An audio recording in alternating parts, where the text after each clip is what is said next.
नमस्कार, आप देख रहे हैं बीसीसी न्यूज। मैं हूं रमा धीमान। आइए बुलेटिन की शुरुआत करें, लेकिन उससे पहले हेडलाइंस।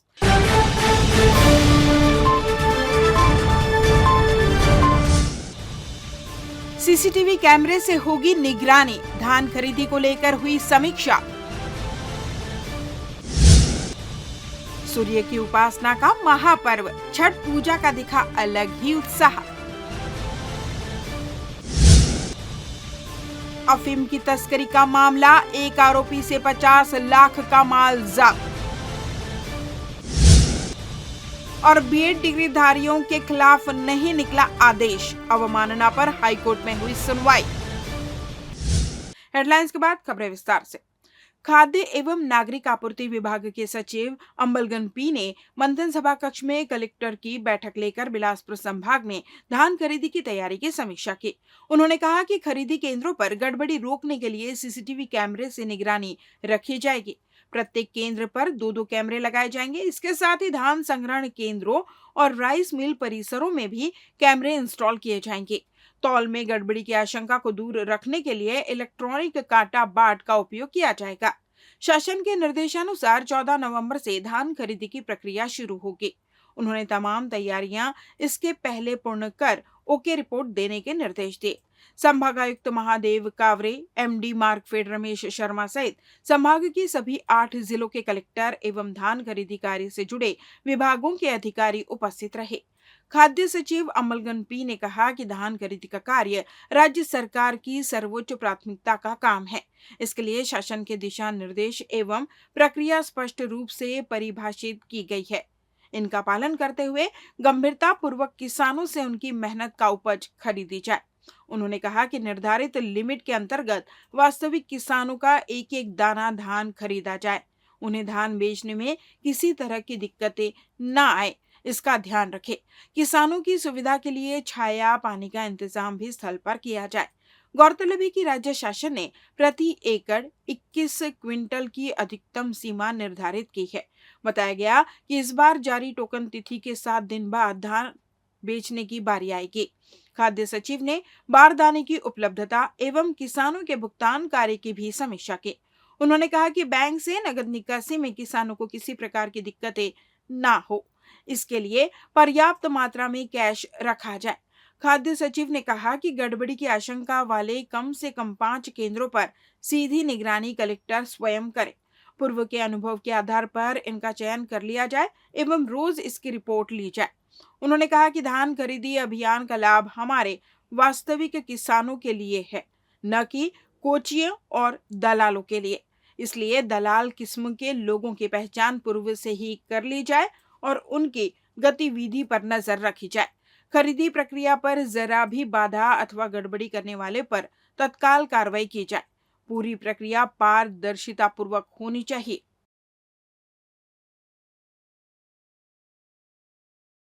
पति पत्नी के बीच विवाद की वजह से रेलवे को 3 करोड़ रुपए का नुकसान हो गया, जिसके चलते रेलवे कर्मी की नौकरी चली गई। इस मामले में पति की तलाक की अर्जी को मंजूर करते हुए हाईकोर्ट ने पत्नी को इस व्यवहार को मानसिक क्रूरता माना है, साथ ही पति को तलाक के लिए हकदार माना है।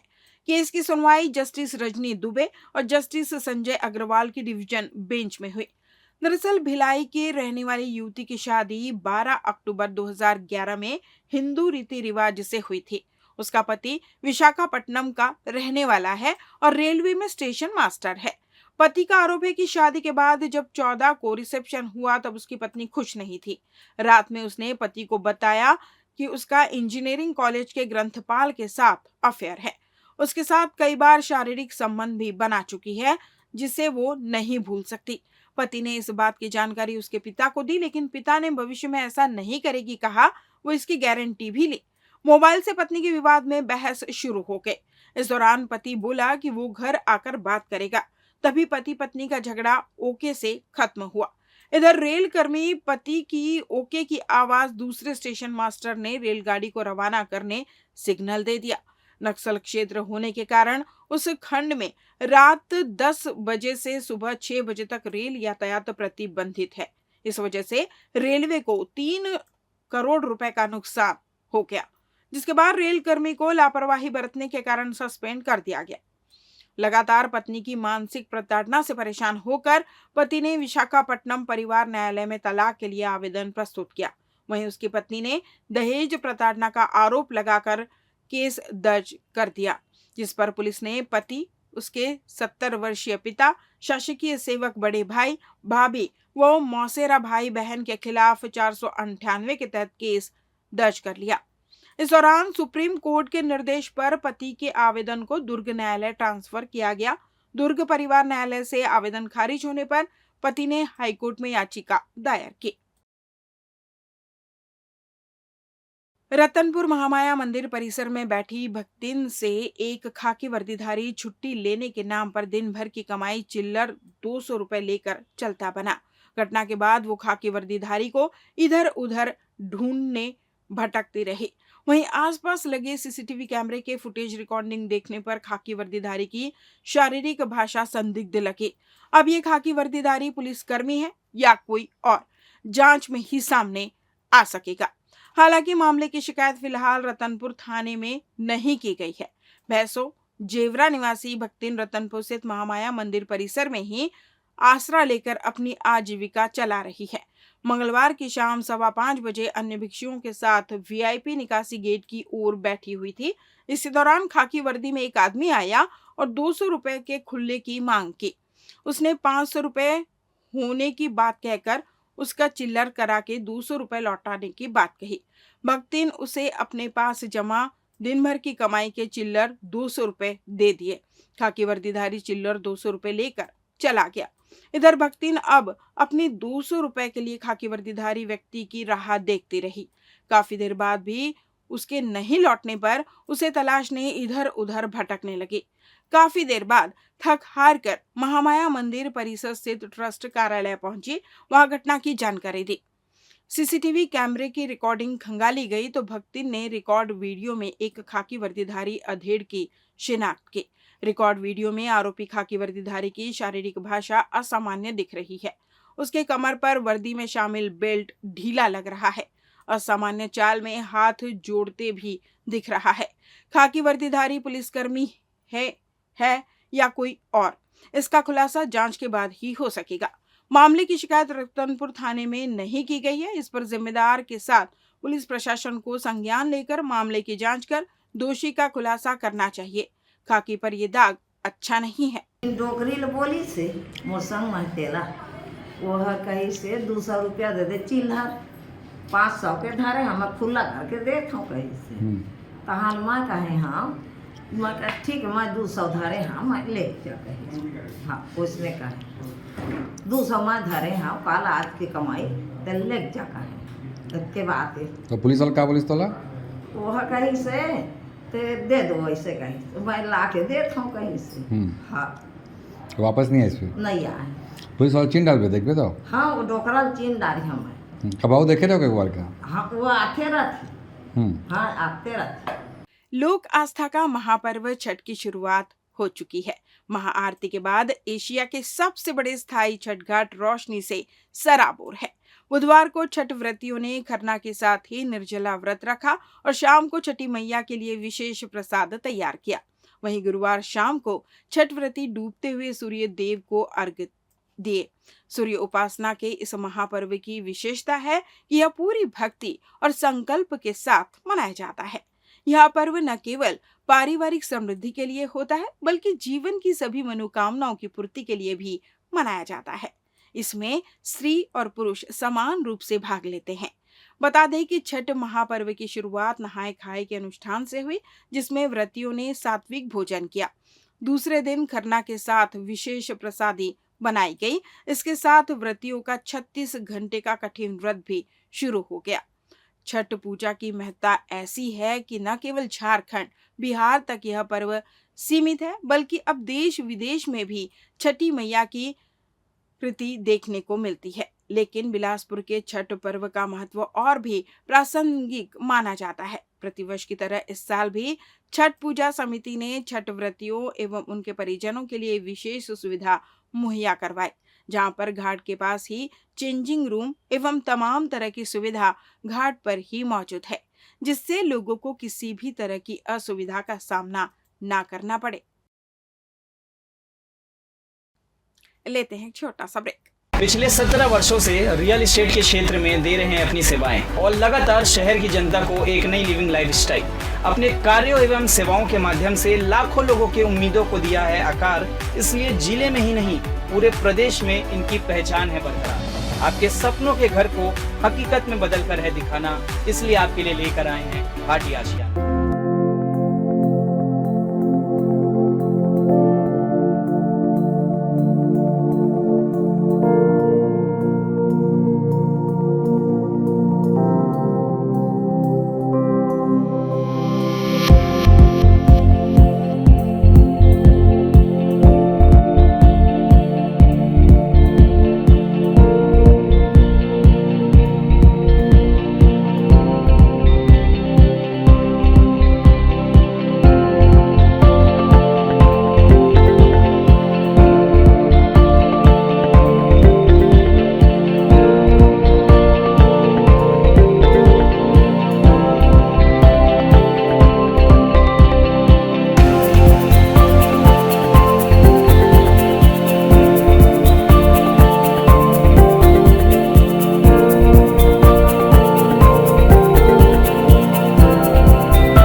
ब्रेक के बाद आपका स्वागत है। बढ़ते हैं अगली खबर की ओर। स्थानीय पुलिस की आंखों में धूल झोंक कर अफीम तस्करी करने वाले एक आरोपी को गिरफ्तार किया गया है। इस अंतर्राज्यीय गिरोह के तस्कर के कब्जे से पुलिस ने 2 किलो अफीम बरामद की है। मिली जानकारी के अनुसार मस्तूरी पुलिस को राज्य विशेष शाखा से सूचना मिली कि महाराष्ट्र पासिंग ट्रक में अवैध मादक पदार्थ अफीम की सप्लाई हो रही है, जिस पर मस्तूरी पुलिस ने बिलासपुर ओर से आती हुई ट्रक को पाराघाट टोल प्लाजा बैरियर के पास रोककर तलाशी ली। अमृतसर पंजाब निवासी ड्राइवर नवनूर सिंह के कब्जे से 2 किलो अफीम मिली, जिससे पूछताछ करने पर पुलिस को आरोपी ने बताया कि 4 नवंबर को गुमला झारखंड से ट्रक में लोहे का पाइप लोड कर सूरत गुजरात के लिए निकला था। रास्ते में रांची गुमला रोड के पास से अफीम लेकर भुसावल महाराष्ट्र छोड़ने जा रहा था।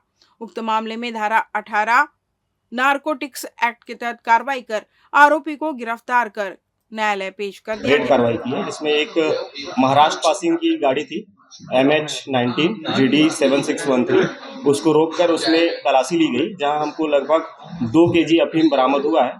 वहां जो आरोपी वाहन चालक था नवनूर सिंह, उसको अरेस्ट किए हैं, उससे पूछताछ की है।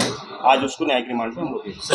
नवनूर सिंह कहाँ का है, क्या कर रहा था, क्या पहले भी कितने साल से ये संलिप्त है इसको? अभी आरोपी से जो पूछताछ प्रारंभिक हुई है, उसमें जानकारी मिली है कि जो ये वाहन चालक है, गाड़ी को रांची से सूरत की ओर लेके जा रहा था। उसके गाड़ी पे लोहे की सामान लोड हुआ है, लोहे की पाइप है, और उसको रास्ते में भुसावल महाराष्ट्र में जो पड़ता है, वहाँ इस सामान को अनलोड करना था, यानी अफीम को उसको वापस छोड़ना था। ये किस तरीके का नशा है जो पकड़ाया है? ये सूखा नशा है। अब इसको लोग नशे के लिए प्रयोग करते हैं और इसकी वैल्यू भी मार्केट में काफ़ी ज़्यादा है, आसानी से अवेलेबल नहीं होता, बट इसको नशे के लिए ऐसे यूज़ करते हैं। तस्करी करने का कोई टेक्निक था, कुछ अलग तरीके से कर रहा था? हाँ, ऐसे हम लोग को समानता इस प्रकार की तस्करी ट्रक्स पे या फिर पार्सल के माध्यम से होती है। हम लोग जो पकड़े हैं, हम लोग अभी ट्रक में जो पाइप जा रहा था सूरत, उस ट्रक वाहन पे अपलोड था। थाना प्रभारी मस्तूरी द्वारा अवैध शराब बिक्री पर अंकुश लगाने लगातार कार्रवाई की जा रही है।